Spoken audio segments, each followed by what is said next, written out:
ప్రపంచంలో భారతదేశం దూసుకెళ్లే పరిస్థితి వస్తూ ఉంది. ప్రపంచంలో అగ్రదేశాలన్నీ కూడా ఒకసారి ఆలోచిస్తే అందరికంటే ముందు మనం ఉండే పరిస్థితి వస్తూ ఉంది.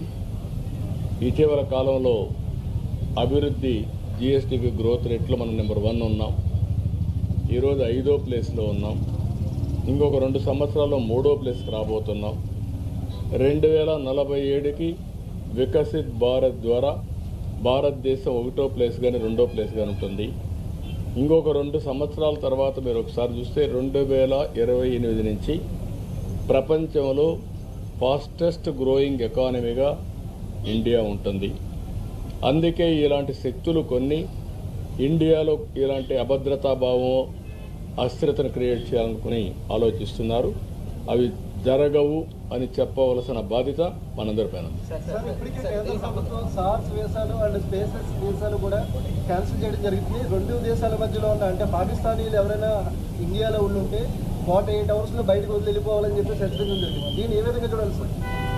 నేనేమంటానంటే ఇవన్నీ కూడా జరిగినప్పుడు భారతదేశం టెర్రరిజానికి వ్యతిరేకం. ఇంటర్నల్గా కానీ ఎక్స్టర్నల్గా కానీ భారతదేశం చాలా కాలం నుంచి పోరాడుతున్నాం. కొన్ని దేశాలు మనం చేసే ఎఫర్ట్స్ని సపోర్ట్ చేయకుండా మనం చేసే దానికి కూడా విఘ్నం చేసే పరిస్థితికి వస్తున్నారు. అది కరెక్ట్ కాదు. సార్ ఆల్రెడీ ఇంటెలిజెన్సీ నుంచి నిఘా వర్గాల హెచ్చరికలు ఉన్నాయి. ఈ తరుణంలో అంటే సముద్ర తీర ప్రాంతం మనకి ఎక్కువ ఉంది ఆంధ్రప్రదేశ్కి. నిఘా వ్యవస్థను ఎట్లా పటిష్టం చేయబోతున్నారు? దానికి ఏమైనా ప్లానింగ్ ఏమన్నా? నేను అందుకనే చెప్పాను, డెఫినెట్గా ఇంటెలిజెన్స్ని యాక్టివేట్ చేస్తాం. పోలీసు వ్యవస్థను కూడా సమర్థవంతంగా ముందుకు నడిపిస్తాం. కేంద్రం రాష్ట్రం 2 కలిపి ఎప్పటికప్పుడు సమాచారం కూడా షేర్ చేసుకుంటూ ఎక్కడికక్కడ పటిష్టమైనటువంటి చర్యలు తీసుకుని ముందుకు పోతాం. మీరు అన్నట్టు మనకు వచ్చింది అంటే మెయిన్గా సముద్ర తీరం ఎక్కువ ఉంది, వల్నరబిలిటీ కూడా ఎక్కువగా ఉంటుంది.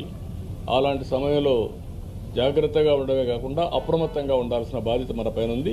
డెఫినెట్గా ఉంది. అమెరికా అధ్యక్షుడు ఇండియా పర్యటనలో ఉన్నారు. గతంలో కూడా ఇలాంటి పరిస్థితి వచ్చింది, గతంలో కూడా వచ్చింది సార్.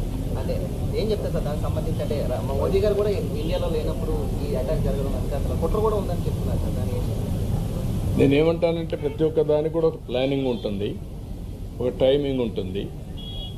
ఇలాంటి టైమింగ్ని ఎంచుకోవడం కూడా మీరు చెప్పినట్టు కూడా అనుమానం వచ్చే పరిస్థితి వస్తుంది. అమెరికా వైస్ ప్రెసిడెంట్ ఇక్కడ ఉండడం, మన ప్రధానమంత్రి విదేశాల్లో ఉండడం, ఆ టైమింగ్లో జరగడం అనేది చాలా బాధాకరం. దీన్ని కూడా ప్రజలందరూ కూడా అర్థం చేసుకోవాల్సిన అవసరం ఉంది. ఇది కూడా కుట్ర కోణంలో ఒక భాగంగా ఉండే అవకాశం కూడా ఉంటుంది. సార్, రేపు రాజ్నాథ్ సింగ్ గారి ఆధ్వర్యంలో అఖిలపక్ష మీటింగ్ జరగబోతుంది. దీని యాజ్ ఎ పార్ట్ ఆఫ్ ఎన్డీఏగా మీరు ఎటువంటి సూచనలు ఇవ్వబోతున్నారు ఈ మీటింగ్లో? అన్ని విధాల ఈరోజు మనం గుర్తుపెట్టుకోవాల్సింది ఎన్డీఏనే కాదు, వివిధ రాజకీయ పార్టీలు, మేధావులు, ప్రజలు, లేకపోతే వివిధ వర్గాలకు సంబంధించిన ప్రతి ఒక్కరు కూడా ఆలోచించుకుని మనలో ఒక అవేర్నెస్ రావాలి. పూర్తిగా కేంద్రాన్ని సహకరించే పరిస్థితి రావాల్సిన బాధ్యత అందరిపైన ఉంది. అందుకే నేను ఒకటే చెప్తున్నా, నేషన్ ఫస్ట్, దేశం ఫస్ట్, తర్వాతనే ఏ వ్యక్తి అయినా ఏ ప్రాంతమైనా. ఈరోజు ఈ దేశానికే ఒక సవాలు విసిరే విధంగా కొంతమంది టెర్రరిస్ట్ మూక ఇలాంటి కార్యక్రమం చేసినప్పుడు ప్రతి ఒక్కరికి ఆ బాధ్యత ఉంది.